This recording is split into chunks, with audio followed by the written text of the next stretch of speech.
Alive! It's alive!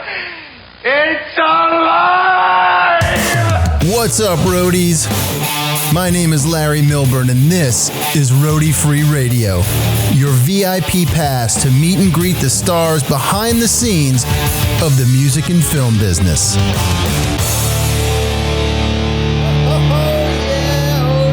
Oh yeah. What is happening, roadies? Oh man, where has this dude been? I'm back. I'm alive. We're all alive. We're still doing it, man. Welcome to episode 171 of Roadie Free Radio. This is your host, Larry Milburn, and I am coming at you from a barn in Northwest Connecticut. My guest coming back after our brief hiatus is Mr. Sean Sullivan, production manager, front of house engineer, and monitor engineer. We're going to get to Sean in just a moment, but how are you guys? How is it going? I apologize for the break. It was a completely unplanned break. The last time I recorded an episode, it was Mother's Day. It is now currently Father's Day weekend. When you hear this, we will be coming out of Father's Day weekend. So to all the dads out there, the dad dudes out there, I hope you are well.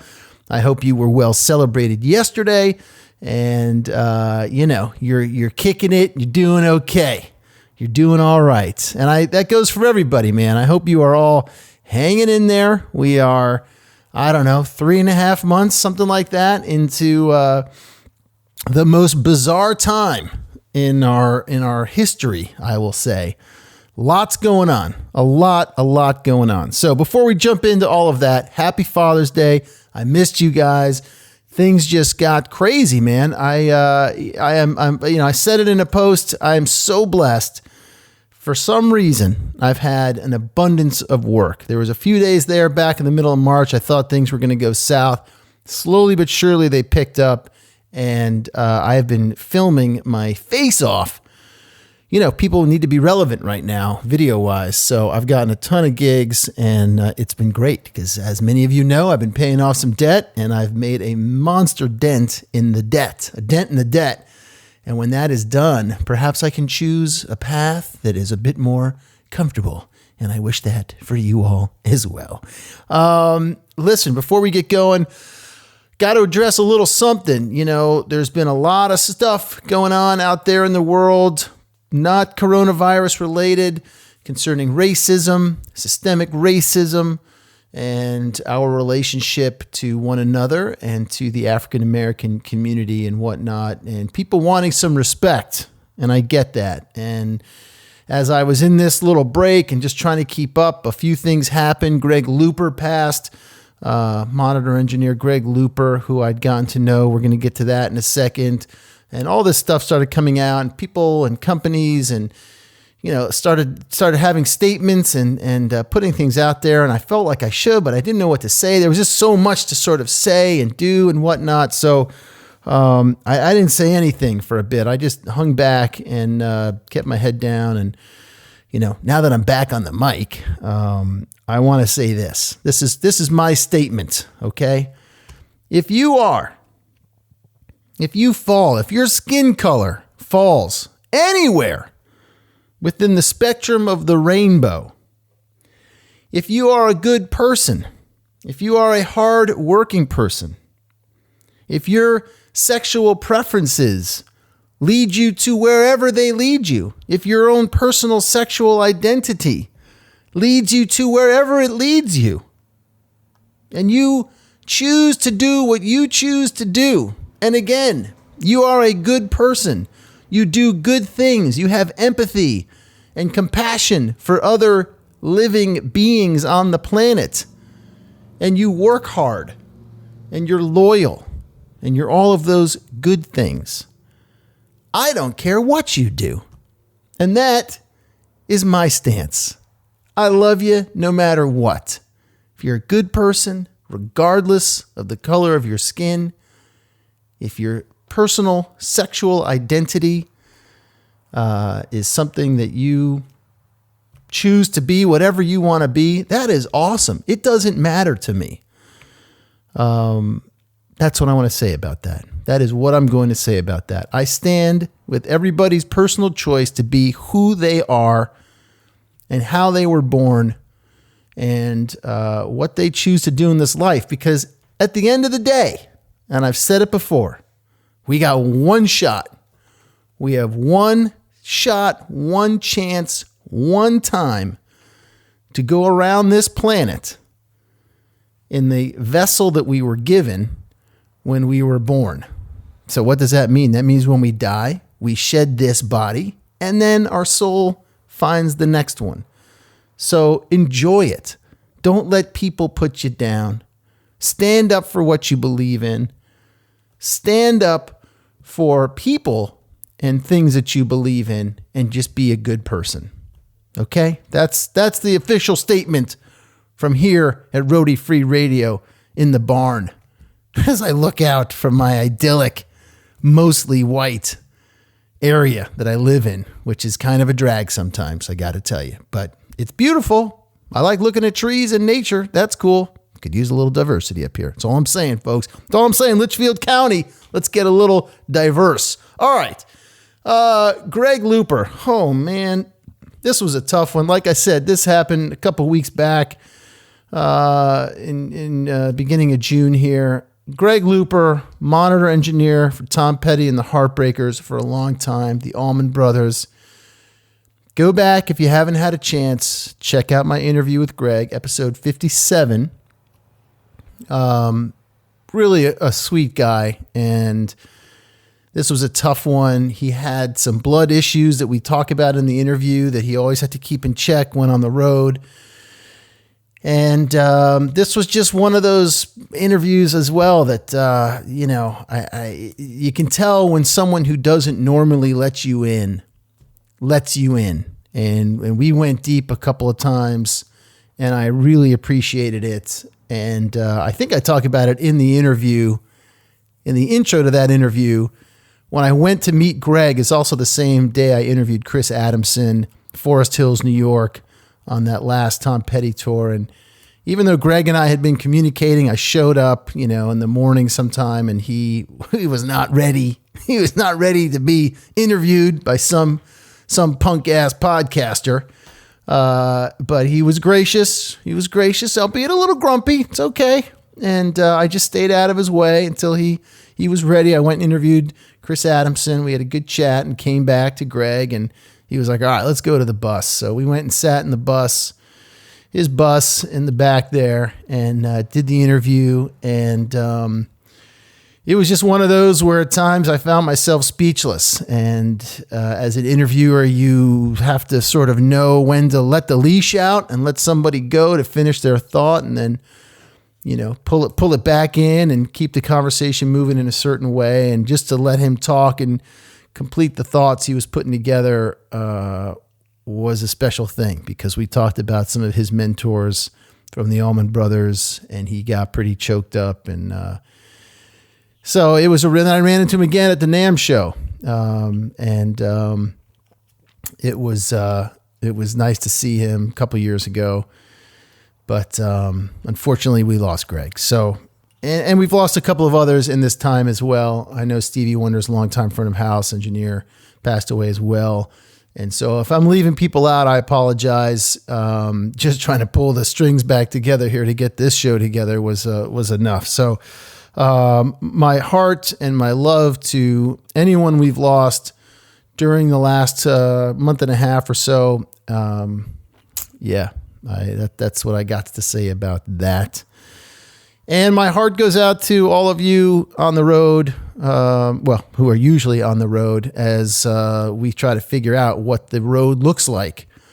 Because I know no one knows. Nobody knows a thing. And we're trying to figure out what that looks like, what touring looks like. So we'll get there. We'll get there, man. We will get there together. If there's anything I can do with this microphone to help raise awareness about any projects or webinars or trainings or products you are trying to sell, or your new venture in the time of COVID while you await the next tour, please let me know. I'm happy to help if I can. If this small platform provides 2 more leads for you, or 2 more customers for you, or 2 more students for you, I'm happy to do that. Hit me up, info@roadiefreeradio.com.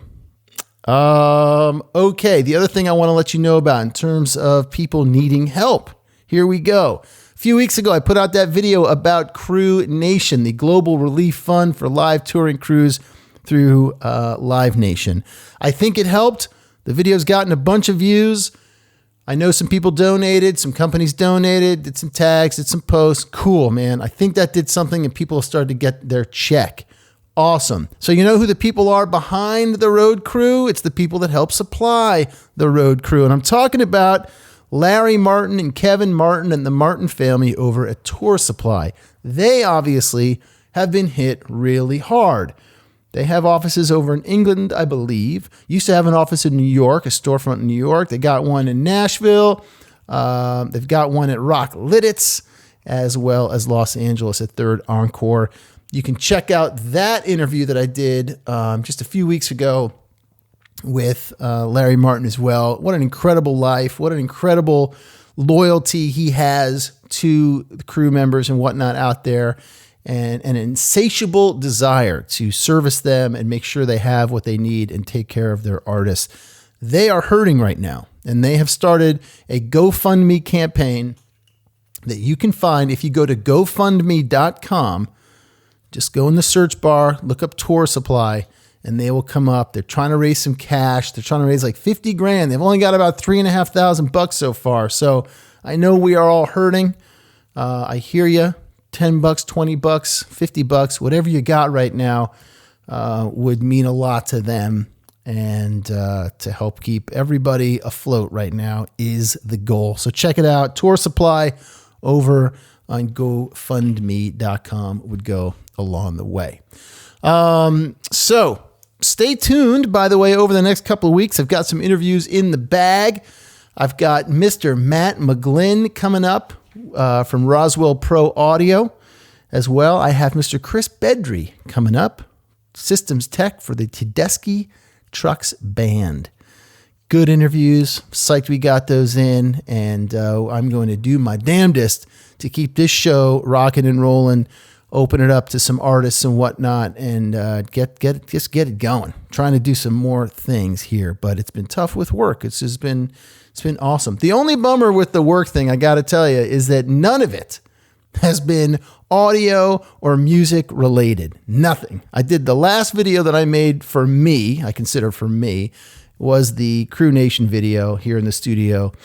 Since then, haven't been able to do a damn thing. It's all different kinds of stuff, man. It's crazy stuff. Anyway, so there you go. So stay tuned. Next couple weeks, we got some great interviews coming up. I'm going to keep the ball rolling.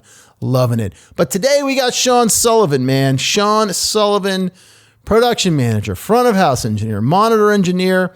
What a dude. What a sharp, intelligent dude. This was a great interview. He reached out and said, I'd love to be on your show. Been listening for a while, and I've got a perspective to offer. And I said, sure, man. And we hung. And, sometimes with those, because people come at you, if they haven't been referred, you kind of hang back and do as much research as you can. And I was very, very psyched to sit down with Sean and chat. And I want to let you guys know that this was recorded back on May 14th. So back in the middle of May, we had a much different perspective of things going on. A lot of stuff hadn't even happened at that point. None of these reopenings happened. The George Floyd thing hadn't happened. I mean, there's a lot that hadn't happened at that point. We were just living with Corona and life was weird. So to put it in context, this was recorded back on May 14th and it's now coming out, 4 weeks-ish later. So bear that in mind. Okay. Anyway, Sean has done some incredible work with Form Arcosanti, MoogFest, Imagine Music Fest. He lives down in North Carolina. He's a skier. He's a certified first responder. We get into a lot of cool stuff just about how to pivot in times like these, use the skills that many of you have from being on the road, and how you can help your local communities by utilizing those skills that you have. So Anyway, really cool stuff. And his grandfather, whoa, wait till you hear who his grandfather was at the end of the episode. Pretty crazy, man. We talked offline about it for a bit, and just fascinating stuff. So, Sean, thank you, buddy, for being on the show. Sorry it's taken so long for this episode to come out, but I appreciate your patience. So, with that in mind, I want to give you guys a final thank you for your patience. Thank you for your good tidings and blessings. I hope you are all well. I will continue to be doing this show and get your voices heard. And again, I'm telling you, if you've started something new in the last 3 months, if you are pushing a class or anything like that, a webinar, whatever you're doing, if I can help in any way to spread the word to help you, I am here for you to do so. And I cannot wait. And it will happen. I cannot wait to get back out there and see some of you on the road at a show doing your thing. And yeah, that's what I got. Okay. Stay tuned next couple of weeks. Great interviews coming up. Here we go with Mr. Sean Sullivan. Hit it. Call yourself a roadie. Call yourself a roadie. Call yourself a roadie. How you doing, man? What's going on in North Carolina? Wishing I was hearing, backup alarms on trucks, and, usually there's a fair few loadouts that I've had that have stoked me to the bone by now. And, we've got a really cool scene here in Asheville, North Carolina. Obviously, I think you know about Chris Coral in the Harris Civic Center. That's been newly branded. Used to be the Asheville Civic Center, the U.S. Cellular Center. We've got the Orange Peel, ISIS Music Hall, the Asheville Music Hall. It's a really great scene here. Yeah. I worked for a production company here for 2 years, was responsible for about 90% of the outdoor concerts in Western North Carolina for that time period in between touring. And it's a great community. Most of the time now I spend touring, going either production managing festivals or touring with bands. Yeah. How long have you been in Asheville or North I've Carolina? been here since 2011. Okay. I moved here with my bandmate. I'm also a musician. Yeah. I think a lot of people in the industry are. It turns out there's a lot of mix engineers that are drummers. Yep. Just because I think the drummer spends a lot of time listening to the band. I think that's their role, kind of. Yep. It's a codependent instrument. Nobody really just listens to the drums. Right. You're just the necessary evil. Yeah, exactly. So you're kind of driving the bus. So I think that's something that, has been natural for me. And I very easily slipped in the role of a mix engineer. I had been doing production in Florida. I grew up in Virginia. Yep. And then I moved to Florida. I cut my teeth in production at the Spirit of Swanee Music Park. Are you familiar with the Spirit of Swanee? I've heard of it. Yeah, for sure. It's a really fantastic place. Got to meet two of my biggest mentors there. Michael Allegretto. He was the site ops for Fish. He's the executive producer of For Arcosanti, production manager for Halloween, which is one of their big marquee events that Big Four Productions does. Paul Levine, Michael Berg out of Chicago. And Sonny Perez. He's the head of site ops at the Spirit of Swanee Music Park, and he was the head of Steel on the YouTube 360 tour. Okay. These just guys that have been around for a while, and I learned a ton from them. You must have learned a ridiculous amount from those guys. Oh God, it was unbelievable. It was, really humbling, and the amount of knowledge that they have and how the shows that they've done is, it's really mind-boggling, and the amount of experience and the relationships that they have with companies and bands. Within 3 years of working there, I was a main stage manager, being stage manager for Bonnie Raitt. So it was awesome. Yeah, it was really great experience. Tell me, working with those guys as you started to get into it and you realized, the pedigree that they all came from and the experience that they had, like what after you kind of got over that initial shock and sort of feeling of like, oh man, I'm going to really learn something. Give me some things that you learned, concrete things that, you take with you to this day. I mean, so I spend most of my time as a production manager, and I want to say that I learned the most about that from Michael Allegretto. And he always drilled into me that it's to be a leader, you have to put yourself aside. And it's all about the team that you make, right? And then so he also taught me a lot about like 1099 compliance, about how to work with contractors, about how to empower them and provide them the work environment that's best for a contractor, which I think is forgotten a lot in touring and festival work. I think people forget that most of the time you're hiring out somebody that is taking care of everything in their, for their business, so it's got to be a situation in which you've hired people that you trust. So I take a lot of time in vetting companies and having strong relationships with companies. That's another thing. So first and foremost, it was about the team that you build. And then it's about the partnerships and relationships that you have. So a lot of the times on festivals, I'll use the same companies over and over again. And I production managed a festival in Arizona that I actually convinced the promoters to bring Michael Allegretto on as the executive producer. Totally. It needed to happen. Yeah. And I wanted to bring out a backline company from Atlanta. I don't know if you're familiar with Brian Akers and Atlanta Backline, but no. In my opinion, probably the best backline company in the world. He's also the production manager for Usher. Also owns Carolina Backline Company. And MA, that's what we call him, MA, had my back and helped convince the promoters that this was the right look to truck backline from Atlanta, Georgia to Phoenix, and the quotes came in and Atlanta Backline was $80 under the local quote. So we did that one right. Yeah. Yeah. So, it's another thing that it was great to have MA on a show where he could see me, fighting for the things that he had taught me about.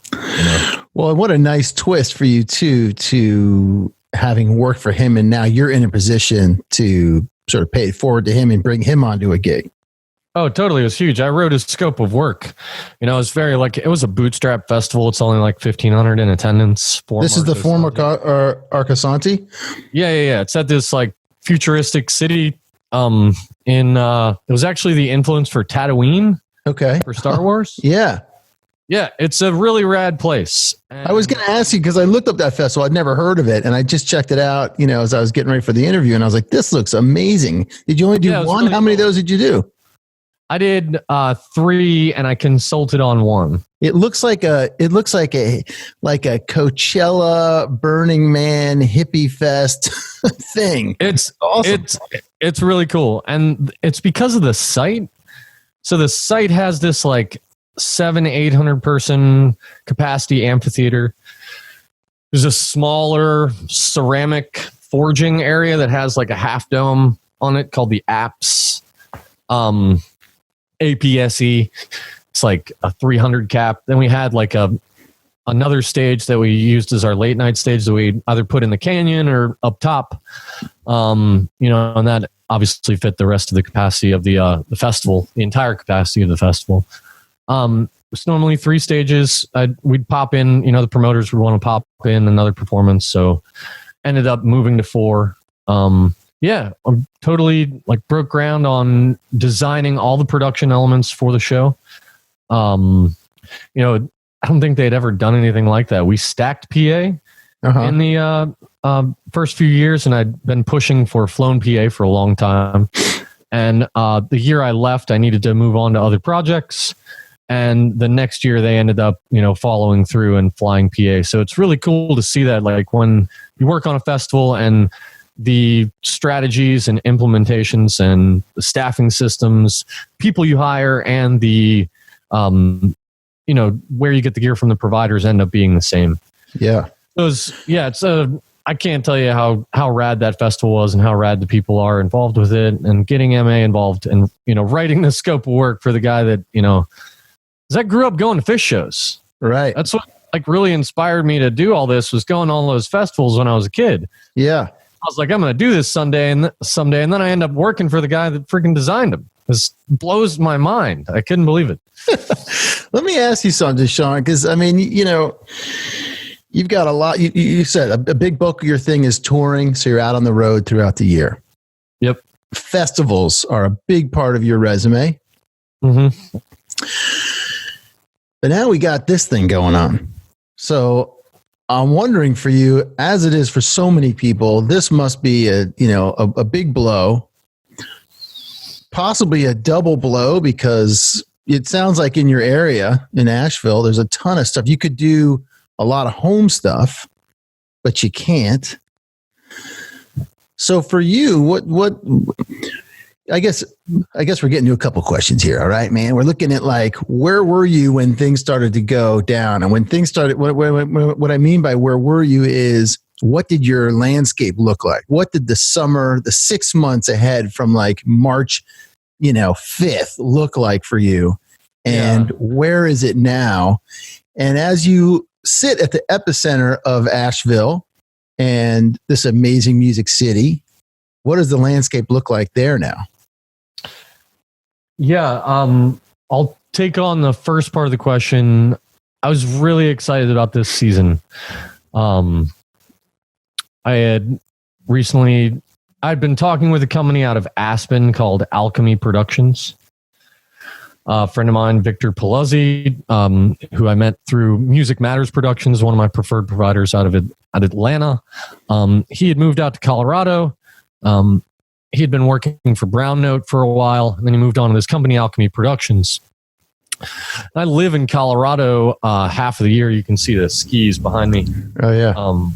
And I'm working on becoming an avalanche professional and ski guide, doing mitigation and forecasting of avalanches. And I was really excited about the job with Alchemy Productions. They hadn't put me on the schedule yet, but I'd had, at that point, really solid phone interview. We talked about day rate, how they're going to take care of me. Really cool company. They do, as you might probably expect, a lot of private shows, a lot of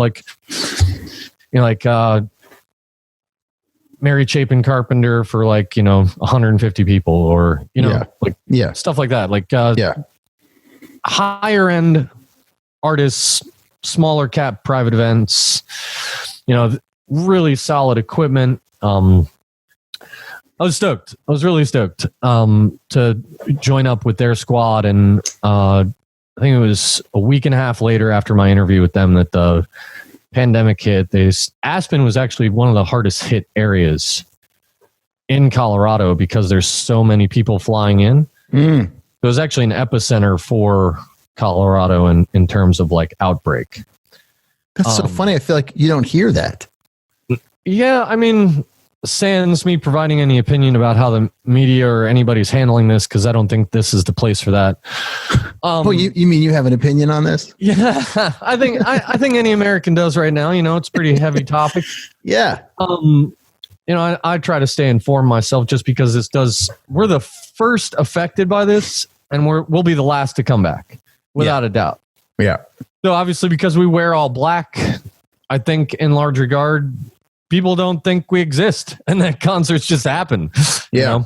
It's so funny. People are like, "Oh no, there's not going to be moshing anymore." It was never allowed in the first place. Right. it was never allowed in the first place. Why is this a new guideline? There was never moshing. There was never supposed to be. Yeah. Sorry, that's why we've been changing barricade designs. It sounds like moshing. It sounds like demolition derbying will be the new moshing. Yeah, exactly. Yeah, right? Exactly. Let's just hope nobody decides to do one of those drive-in shows on grass.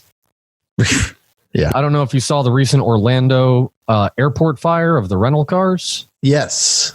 It's exactly what can happen. I've seen that happen on a festival before. Parking lot, grass, somebody's irresponsible. All of a sudden, fire under a car explodes, next car explodes, next car explodes.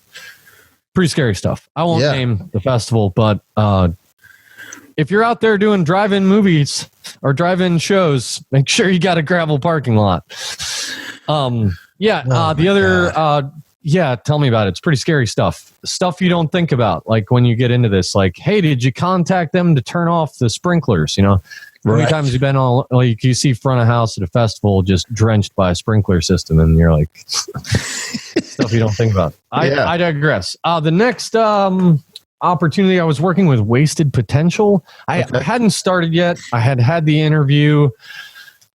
A guy by the name of Chadrick Fellers. Was super excited about that. They have a crazy client list. Migos, 21 Savage, Cardi B. They're a really cool company. They'll cradle to grave tours, and then, you know, production management, tour management, design.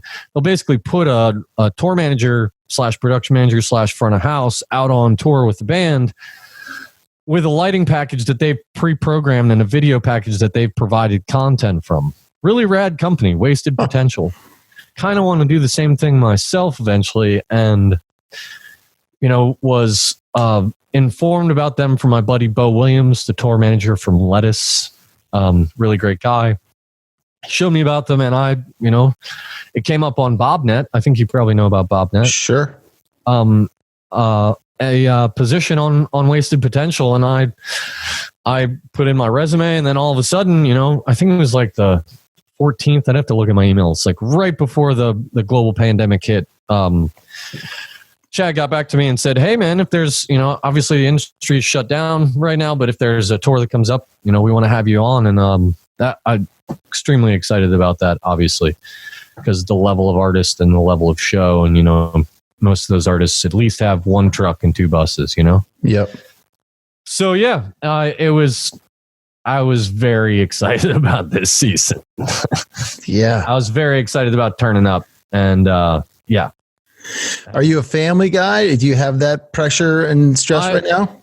I have a girlfriend of almost 6 years. Plan on popping the question here soon. She knows. Right here on the air? Is this going to happen today? Yeah, no. She's at work right now. She's a general contractor. She's a kick-ass lady. She was in the events industry too, so she gets it. She was actually the Asheville Downtown Association's event manager. Nice. So she had her a minor in events management from the school she went to, and yeah, really great lady. I do have. So you guys just geek out on logistics? Yeah, totally. Yeah, it's definitely like I can come home, bitch, you know, complain about a show, and she'll get it, and she'll be like, you know, what, you know, trucks show up late, or do they put the Go Mini in the wrong spot, or, you know, she gets it. So that's. So you don't have that in terms of, like, you know, the family and the whole thing, and you're like, holy shit, how are we going to get this? At least you're flying under that radar. I got a fur baby, you know. I got a dog. He's awesome, Miles dog. But yeah, she's there to help out when I go on the road. I mean, she's glad to get rid of me when it's time to go on the road too. You know, there's that flux in life. Yeah, you know, yeah, totally. Phase in, phase out. You know, it's nice to get away, and yeah. But this is a blow, I imagine. Obviously. So how are you, you know, what have you done with yourself for the last 8 weeks? I managed to blow my back out doing some tornado recovery, some tree work. Yeah, tell me about it. Roadieing is tough, man, but tree work is right up there with it. Yeah. It was nice. It was close to it was about half my day rate from working, you know, and about 3 times the labor. So I was like, cool, this is. Oh, so you were actually working for someone. This wasn't like your own thing. I'm going to go out and like fix this tree in my house or something. You actually got it. No. I got it. Yeah, I've had to find other work. You know, it's why I'm interested in doing this podcast. You know, I'm working on my brand as well. I've had the time to, you know, develop my brand, to work on the back end for my brand, Clouder Mountain Productions Services. Nice plug right there, by the way. Yeah, thank you. Check out my socials. That's right. Or MPM. Everywhere you want to be. Yeah, everywhere you want to be. No, but I'm fully humble and aware of the fact that it's going to take some while for me as an independent provider, sole proprietor, to pivot. I'm acquiring some gear so that, I can offer streaming services and recording services to my clients on the road. Bring out a package, a couple HDMI cameras, HDMI switcher, an encoder. Yeah, we can live stream all your shows, or we can capture content and do a tour recap, or 15-second Instagram story videos. So it's definitely allowed me some time. I'm a pretty positive person. Let me add that as a caveat. I don't want to, but I also don't want to pretend that this hasn't been difficult, and that it's been interesting taking myself to task and finding out what it is that I need to do to diversify my revenue stream to friggin' survive. Yeah. And I think when you reached out, about doing the show, and we corresponded a bit, you mentioned you've listened a bunch. And so you've probably heard my question, which I'll now pose to you during this time, is like, what has this thing done? And you just touched on it. What has this whole thing done to expose your strengths and weaknesses in your career? In your working, not your working environment so much, but in your career, in your business. I think it was really cool to immediately get involved with acquiring PPE, helping acquire PPE for Buncombe County. It wasn't much that I did, but the fact that I could help out and help find a couple providers that had pivoted their manufacturing, really helped me identify with the fact when push comes to shove, I immediately, want to think of others. So I think that's a strength. I think that's part and parcel about, some of the things that MA taught me about it, think of others first. And that's our role as a leader, a last up, first up situation, and there was a lacking in PPE here in Buncombe County, and, Mountain Productions has pivoted, Upstaging has pivoted. There are a lot of companies out there. Gallagher, is headed up EIR out west, the emergency, the event industry response team. I don't know if you're familiar with that at all. Really rad. EIR.team. There's a plug for them as well. Gallagher's done a great job with that, but working with a couple other people from other promotion companies or production companies that were doing the same. When you have a great idea, you can tell because other people have the same idea at the same time. Right. And basically we helped kind of spur action and coalesce efforts and deliver the idea to companies that could then follow through and start advertising how their infrastructure could be used to provide for the pandemic and to provide for the lacking in infrastructure, PPE, whatever it may be. Yeah. I think it exposed. Oh, go ahead. No, I was just say it's interesting because, you look at obviously the number of folks in our industry, right, who've been affected, and the qualifications that they have and the skills that they have, particularly tour managers, production managers, right? It's all about logistics. It's all about moving shit from one spot to the next, moving people, usually very large groups of people, one space to the next. And while they are, and we are, and rightfully so, concerned and anxious and depressed in a lot of ways about what's going on and what the future holds, you could almost get outside yourself by contacting your local municipalities and whoever it is, or food banks, and saying, hey, I've got this skill. I know how to do this, right? In my fucking sleep. What can I do, right? Like, I'm working on a doc right now about how this whole thing has affected my county's farming community. Oh, and so one guy that I've interfaced with, that I've interviewed a couple times, he's like the head of the local 4-H thing. Well, he contacted Guy at His Milk up in Vermont and was like, can you give us dairy products to get to our local food pantries and to folks that need it, right? And he organized that. And so in much the same way, I look at, again, production tour managers to be able to figure those things out, right? You look at like all the schools that close. I mean, again, I'm just using the dairy thing as an example, but like you look at the schools, all those systems that close, and now this milk production has no place to go. So they're dumping. Right. Well, I wonder if somehow our community could jump in. It's not the same. I mean, not as sexy as rock and roll, but it's using your skills, right? A perfect example of that is, I saw a picture of that. And the number one thing I noticed as a production manager is, oh, wow, that farm's on a 2-lane road. And look at that 4-mile long snaking lineup of cars. Right. When really, if you had brought the milk into the town and had it be on a larger road next to an interstate, maybe the former farmers market.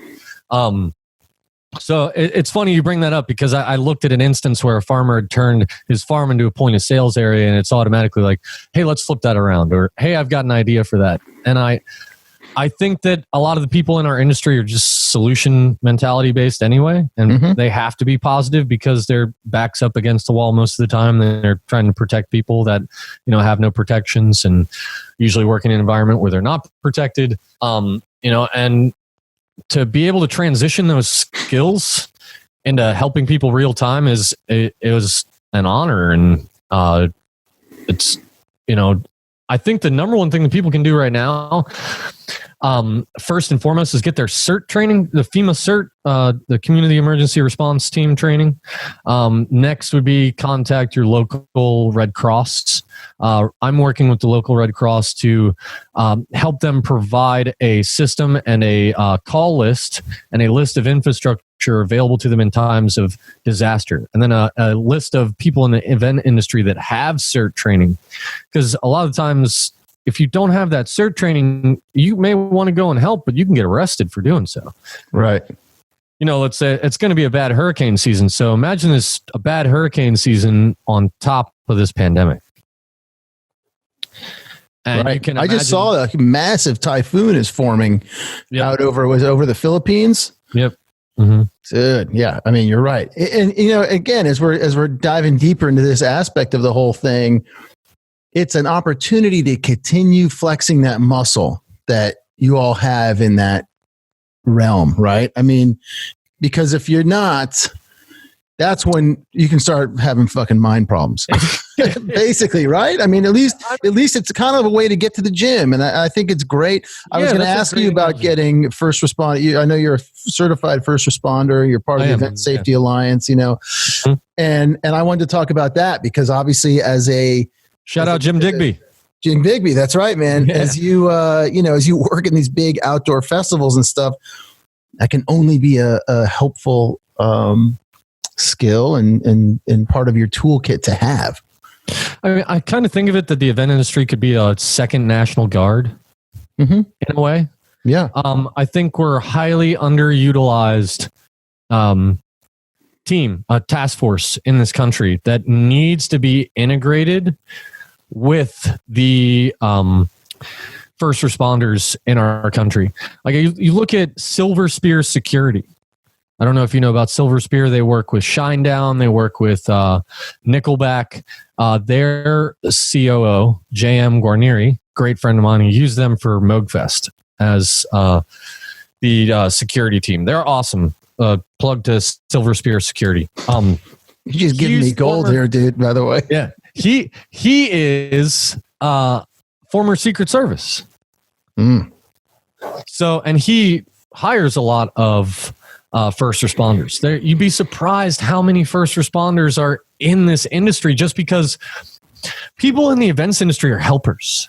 Yeah. They don't want to be on the gilded throne being carried. Like they want to carry, they want to shoulder responsibility and meet the task head on. There's such an inspiring lot, and large regard why I wanted to get involved in this industry, because the people in it are so inspiring and awesome. And I'm working towards and forging relationships between our first responder community, Red Cross, and the events industry, and to find out how little they know about our skill sets prior to. But here's the thing with that, right? Like you said earlier, you're all dressed in black. We're all dressed in black. The entire sort of ethos of the roadie or tech is to be invisible. Totally. Right. I'm here. The shit's handled, but I'm not here. So it obviously, in a way, it's no surprise that like the general pop or your local, EMTs or whatever have no idea to even think to like reach out to those people. So in a way, it is the onus on our community to do that yourselves. But the bonus of that is think of the amazing training you will pick up along the way. Yeah, exactly. I mean, that's right out of the bat is the CERT training is the easiest way that we can convey to them that we understand the hoops that are necessary to jump through.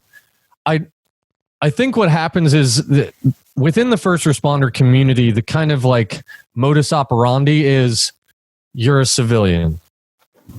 Please step aside.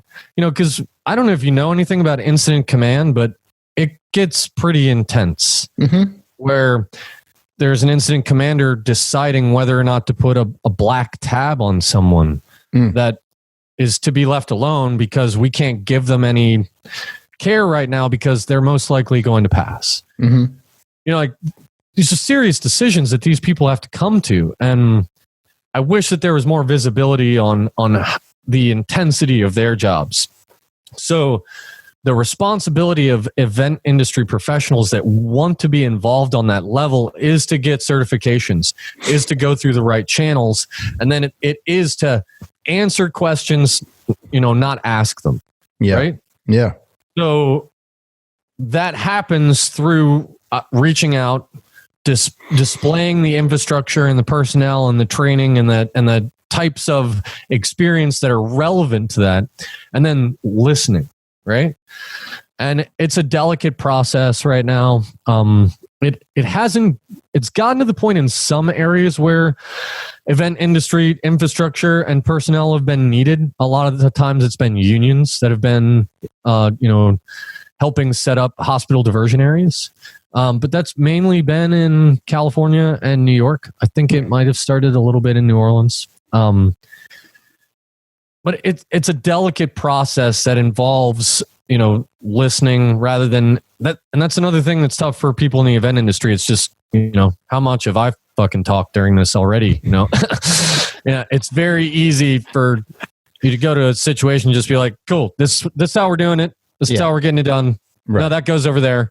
Nope. Hey, listen up. Right. Just what we do, So. Yeah, of course. Well, like you said, there are thousands of people waiting for the show.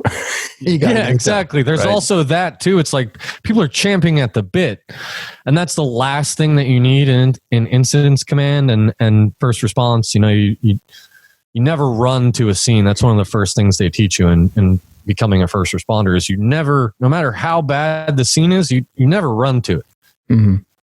And obviously you don't run on deck, but there's this like go to it attitude in production that has to be kind of metered and downshifted for the for response. Yeah, for first response.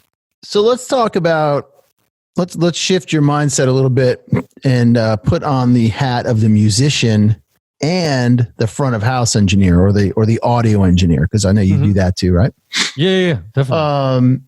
And talk about this all as that. I was thinking about the other day. I've seen these articles coming in about the possible drive-in concert experience, and I get the live streaming and stuff that's happening now. It's a great thing to be able to do. We have entered the Buck Rogers century with this stuff, but I firmly believe that music is a tribal experience. For as long as there's been a thing that is called man or woman, right? And there's been a fire, we have gotten together and banged on rocks and sticks and whatever the fuck it is. Gong rock in Africa. Right? Yeah. Exactly. Totally. And come together. And in more modern times, you come together to share a like-minded experience with people, to, if you're the artist, to have an experience and to get your feelings out to a group of people. forget your troubles for 45 minutes to 4 hours, depending on set length, see friends, all that kind of stuff. And I wonder for you, as you think about like playing to people, I did a live stream like the second week this thing happened just to do, I'd never done one before. And I haven't done one since because I haven't had time, but like, it was a very interesting experience. I'm also a musician and I played some guitar, whatever. And it was cool. And it's fun to see the chat thing happening on the side. And you're like, oh, okay, there's 10 people. That's great. But it's not quite the same, right? Like the song ends, you're done playing or you're done talking and you're eerily aware of the fucking silence in your room, studio, bedroom, kitchen, wherever you're doing it from. So that's my long-winded way of coming around to you and saying, when you put those two hats on, and again, and let's play it out as the audio engineer, you've got your fucking hands on the faders of a machine. And I mean the figurative machine of the sound coming out at people. You're there driving it with the artist. Yeah. That's gone now. Yeah, tell me about it. I mean, mixing audio has been one of the greatest honors of my life. You can literally control a whole crowd at once. I mean, you can make eyeballs rattle with the subs today. That the LFC 1100s from Meyer go down to 5 hertz, and it's insanity, man. And you can be delicate, with array processing with D&B. Like, you can put a really delicate mix all the way at the rear of the house. Things can be, the coverage is even these days. Like a K1 rig at, like 16 plus boxes aside and, a bunch of gas 28s on the ground. It's just, there's nothing like it, great desk and a systems tech by your side saying, you got headroom, buddy. It's just, push those things. There's nothing like it, man. And a band that trusts you to be the final point of contact before their dreams are presented to thousands of people at once. I gotta be careful. I'll end up crying about it. It's super important to me. And, I get what musicians have sacrificed to get to the point to present all those ideas and feelings that can't be described in any other way besides through that visceral, palpable experience of the live show. So it brings me to the questions that promoters and companies are asking right now. Has anybody asked the really big questions? Has anybody answered the call of this opportunity? I mean, look at Mark Rebillet.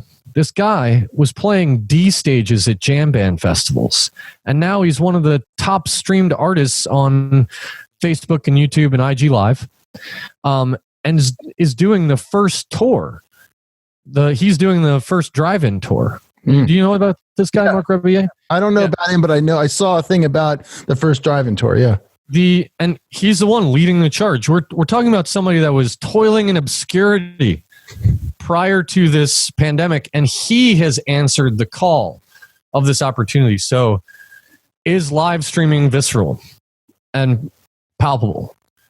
Is somebody who went to a live streaming show going to buy a poster? How many tokens do you think they're going to pay for a virtual joint? You know what I mean? Do you think they're going to want to buy a virtual beer? It's not happening. So there's not this additional kind of like revenue generation for people outside of our industry. When you go to a concert, let's say you flew in, right? Got a hotel, you rented a car. You ate. You ate at a market that was outside. Like, let's say you went to Red Rocks and you live in North Carolina. You ate in Denver. You didn't eat in Morrison, So there's all of this revenue generation outside of our industry. There's all this, outlay of cash by participants that aren't even, they're paying before and after the show. They're going to another bar. They're seeing a late night show maybe, or there's just so many other ways in which people are opening up their wallets that it's not happening on a live streaming show. And it's not going to happen at a drive-in show because it's 1/30th, if that, 1/50th the attendance, right? Mm-hmm. So there's going to be $8.5 billion in revenue lost this year from live events, is what they're projecting. I anticipate more. And I'm not a name and shame person. I think you probably noticed that already. You know, I'll shout out to people, but promotion companies are saying that their answer is we're going to live stream shows and do drive-in tours. That's not answering the call to this opportunity. That's not providing a visceral, palpable experience that can replace it. You know, when you think about streaming, you think about what is a company going to do? Provide you bespoke hardware, like a sub pack, and you're going to be wearing virtual reality glasses and, you know, buying these tokens for beers and sending a token beer to your friend. And, you know, like, oh yeah, and I got the virtual poster that I hang in my virtual room. Like, no. Right. You know, no. Maybe in 50 to 60 years. Maybe. Yeah. Yeah. When we're all fully plugged in. Right. You know, and you can't go outside because it's 170 degrees. Yes. Yeah. Not to be too dystopian. But I think there's a real opportunity here. You know, I have a concept that I've been working on, a VR, AR integrated portal concept that I'm really excited about, wherein you take a venue and you put a video wall on the back of the venue and you expand the capacity of the venue. Let's say you're in 1,000 cap, right? A theater with enough space to put a video wall on the back side of the theater. We expand that capacity to 10,000 and sell tickets virtually so that people can attend virtually. And then you have microphones at the end of the video wall, and you have people at home participating with a microphone. And then people at the rear of the room can literally turn around and talk to the people through the portal. So people who are there physically can, you know, also attend with people who are there digitally. I think it's ideas like that where in the mezzanine, if you had a video wall that looked like a doorway and people could come up and the entire venue was mapped, you know, lasers, extremely detailed. They showed up, they're playing Fortnite and they wanted to go to this venue. Let's say it's Terminal West in Atlanta, right? And at a point in the venue, there's a portal where people can show up digitally and be seen by those who are there physically and maybe even talk to each other. I think those are the kind of things that aren't being presented and thought about in terms of how do we really make this visceral and palpable. And still it includes people attending physically. You know, I don't think people want to see avatars, you know? I don't think people want to like blow each other up to make them feel like they're at a festival or a show. I mean, albeit cool, the Travis Scott thing was rad. Really, really cool. I don't know if that's going to be the thing that really takes us over the hump into picking up the rest of that $8.5 billion that's on the table. But for you, in your heart, you're a drummer, right? I mean, oh yeah. You want to sit there on a stage and know that as you crack that snare drum, someone's soul just got, you know, split in half, right? Yeah, totally. It's like, where do you do that? Even if you're a guitar player, piano player, whatever it is, you know, again, you can sit here and watch someone's YouTube video and feel good, but it's nothing like learning your instrument and your craft by doing an open mic night. Yeah, totally. I love it. Because again, the silence, let's go real deep here, people. The silence in a pub when you finish an original and nobody says anything is a lot different than the silence in your living room when you finish a tune because you're live streaming. Totally. You might think they're the same, but they're really not the same. No, not at all. And you have to learn from the other one in the pub, right? Totally. Yeah, totally. There's also this interaction that happens between musicians. I mean, maybe you're doing a solo songwriter thing. Well, yeah, right. Then there's the dynamics. Yeah, exactly. Then there's like, you know, playing with other people and making sure the way you play your instrument fits with how other people play their instrument. There's just so much that you can't do without interacting with other people. And that's that visceralness and palpability that I'm speaking of that is hard to replace with a live stream, with this, direct interaction with people at a show. That's the question that we need to answer about how to make this all work. Like, I don't know if you've seen the studies, but to have a video conference is much more taxing on the brain. I have. Yeah. It's super interesting to hear about because we take so many cues from body language, facial body language, micro expressions. Mm-hmm. And I want to be able to talk to you directly, right? But for me to do that, I have to look forward into my camera, right? Right. I can't look over at you in your face. You know what I mean? Then if I look over at you in your face, then it looks like I'm not speaking to you. Right. Just that simple thing alone. I think that's where we'll see an advancement for streaming is eye tracking, is camera placement. Maybe there's a camera that's behind the screen. Mm-hmm. I kind of am a big thinker when it comes to this stuff, like futurist thinker. There's a lot left to be figured out to make this type of interaction feel more normal. I mean, and larger, I think we've avoided it because we don't want to do it that way. And we're like, we have a solution. We're not going to replace that. Why are we going to? I don't want to make this better. Right. This is something I'd rather not do and have just an email. Like, well, I think that's why we're not there yet with what you're saying, right? Because we didn't think we were going to get here this quick. It was like, this is just a good thing. Right. Exactly. This is just like, this was a way to do things, but it wasn't like the end all. Now I think you're right. Like there's probably, a ton of companies out there. Elon Musk probably is sitting there. He's already got some fucking thing inside a computer screen that can do everything in your house just by looking at your eyeballs. Yeah. Totally. And that's what it's going to be. And this experience will be totally different. Yeah. Cameras behind the screens, I think is going to help big time if they can figure that out. Mm-hmm. And we don't have to change our adjustment and we can start to read micro expressions through the screen. I think that's going to help out big time. It's funny. They'll be having fMRIs, watching people as they interact on these things. Yeah. It's funny because like I do, and people know when I have people on the show, like the thing I say in the email, right, is like, I'm only going to be recording the audio, but I like to do video so I can see and it feels like we're interacting, whether it's Skype or Zoom, whatever it is. Totally. I'm tired after these things. Yeah. Right. And I haven't actually thought about it enough to know like, am I more tired than when I do an in-person? Probably not. I mean, probably yes, I am a bit because you're staring at a screen, first of all, and that's exhausting. Yeah. Anyway, but I mean, think about it too. You do this podcast, Larry, because you want to reach out to people. You want to connect to people. You're a person that wants to make a difference and have a community.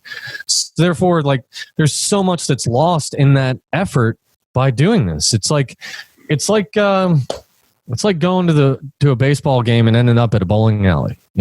Yeah. Exactly, dude. Totally. Yeah. While we're coming into the home stretch here, let's talk about skiing, man. Okay.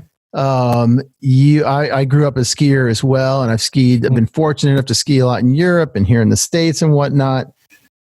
And it didn't hit me until you were talking about, and I want to talk about your avalanche sort of rescue dreams here in logistics. Yeah. But it didn't hit me till you mentioned it. I was like, Jesus, man, what is this going to do for outdoor sports like that? I mean, people are like, skiing, you're by yourself. You're only by yourself till you get in the gondola. Yeah. I mean, well, what is that going to do to this whole thing? And of course, it's in winter, so we're indoors and we're in the lodge and, all of that shit. Jesus. I mean, it's a vast, deep topic. Just like snowpacks. I ended up getting there's a divergent path in my life where I was 18 years old and I was like, what am I going to do? Am I going to continue this music thing or am I was really interested in getting into the ski profession. So I applied to Grand Teton Lodge, go and work out at Jackson Hole, just turned down. They didn't hire me. So I saved up some money, moved to Florida, started working on my music career. Music industry is tough. And I got to the point that it was pushing me away, or I was deciding to be pushed away. Stressful. The bigger shows you get, the stuff that you thought would disappear just is amplified. And I needed to fall back in love with music. So I got involved with avalanche work and guiding. And I was holding onto a tree while a guide told me, leave your mouth open. And he's yelling at me, and there's a 25-pound charge about 50 yards away. He's like, yeah, leave your mouth open. You don't want to crush your boosh. So I was lucky that I left my mouth open because you can crush your teeth. You can bite your tongue off from the concussive force of the explosion. And right after that, I watched an avalanche, like a proper D3 avalanche, proceed down the slope, with a crown of like 3 feet that we had caused. And it was in that moment that I was like, wow, I'm a musician. I'm a concert producer. I went home that night. I played for like 5 hours. I'm like, I want to live, man. You're like, fuck this. Yeah. So I really accomplished that task, but I also fell in love with all of that, right? And, production can be a really dangerous job. I think, like guiding people through dangerous areas, and it's bringing people to beautiful places. And stay with me as I make my point here. It's really important that people see beautiful things in life, right? And that's what I wanted to do with music. That's what I wanted to do with guiding people in the backcountry. Bring people to a beautiful place, show them something beautiful. So that I think is the number one thing people are going to be lacking in not being able to do that. You look at Mount Baldy in California. They were the only ski resort to reopen after social distancing guidelines were put in place. They could only put one person on the lift at a time. Yep. They had to stagger entry, right? As soon as they got a set number of people on the hill, they had to stop people from coming on. We're talking about an industry that's trying to figure out how to put more people on the hill. Oh, can we invent an 8-pack? There's an 8-pack seat at Big Sky, Montana. Yeah. An 8-pack, high-speed 8-pack, just filling the hill. That's what it's all about. It's all about numbers. It's all about real estate. And it's all about people, being activated in the lodge. And that's going to be, So, by the way, social distancing guidelines aren't going anywhere.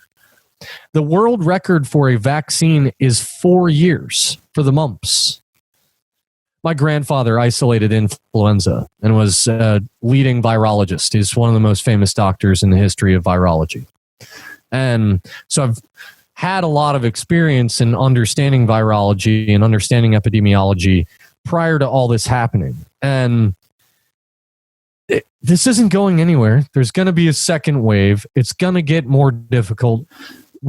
Maybe we've just seen the tip of the iceberg, but this hope of, things being postponed, that's just to maintain liquidity.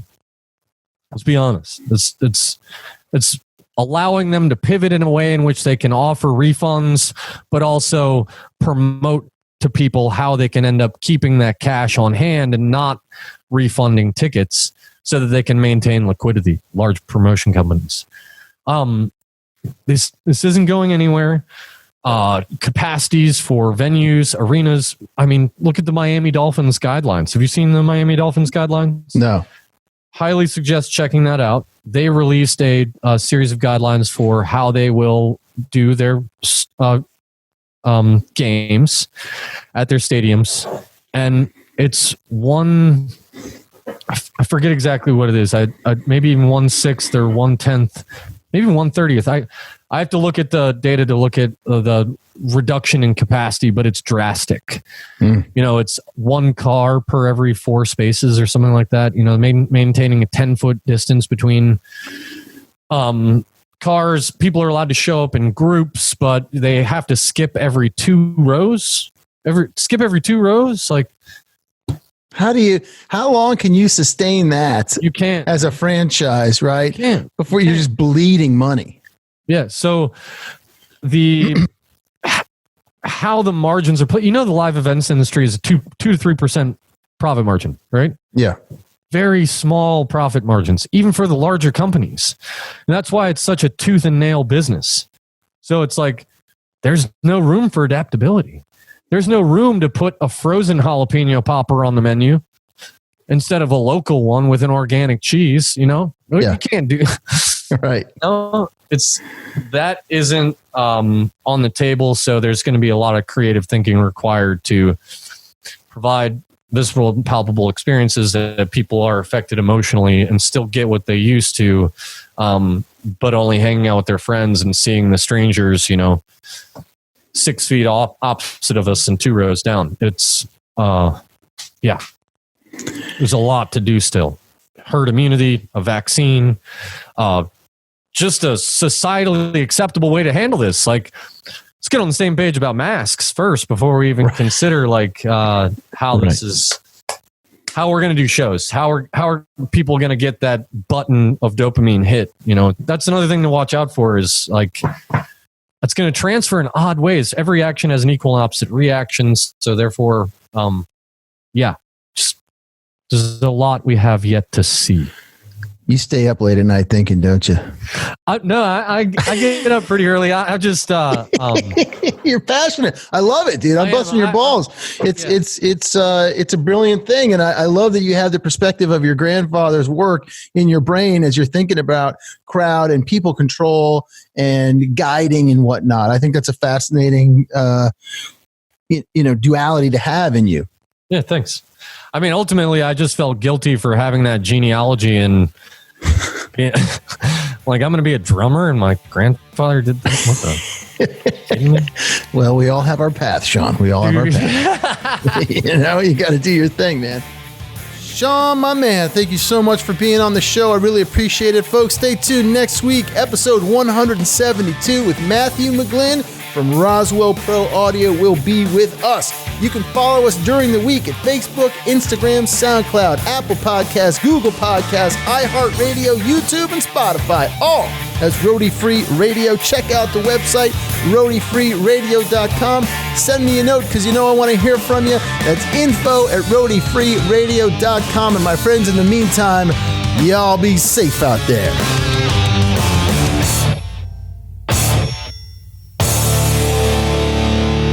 No roadies, no rock and roll.